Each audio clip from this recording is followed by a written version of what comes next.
بسم اللہ الرحمن الرحیم۔ گرامی قدر سامعین و ناظرین، جناب رسول اللہ صلی اللہ علیہ وسلم کی عادت مبارکہ، عادت شریفہ تھی کہ آپ صلی اللہ علیہ وسلم صدقات اور خیرات بہت زیادہ کیا کرتے، اور سخاوت کا یہ عالم تھا کہ کبھی بھی کوئی سوالی در اقدس سے خالی نہ جاتا تھا۔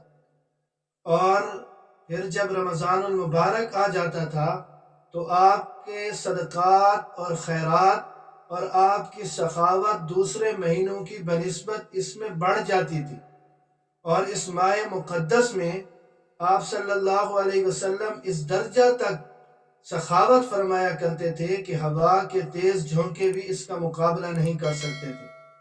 حضرت عبداللہ ابن عباس رضی اللہ تعالیٰ عنہما سے بخاری شریف میں ایک روایت موجود ہے کہ فَإِذَا لَقِيَهُ جِبْرِيلُ كَانَ رسول اللہ صلی اللہ علیہ وسلم اجود بالخیر من الریح المرسلہ، کہ جب حضرت جبریل امین علیہ السلام تشریف لے آتے تو آپ صلی اللہ علیہ وسلم بھلائی کرنے میں تیز ہوا سے بھی زیادہ سخی ہو جاتے تھے۔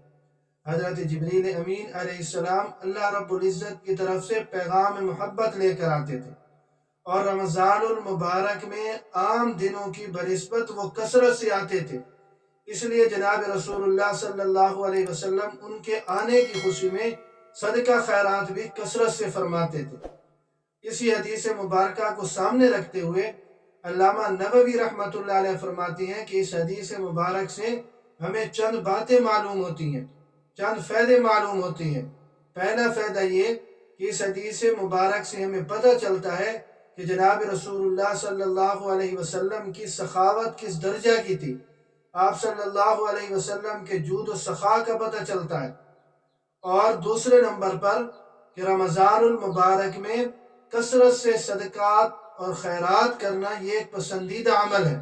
یہ بھی اسی حدیث مبارک سے ہمیں پتہ چلتا ہے کہ کتنا پسندیدہ عمل ہے کہ جناب رسول اللہ صلی اللہ علیہ وسلم دوسرے مہینوں کی بنسبت رمضان المبارک میں کثرت کے ساتھ صدقات اور خیرات فرمایا کرتے تھے، تو گویا شریعت اور دین کی نظر میں پسندیدہ عمل ہے رمضان المبارک کے حوالے سے۔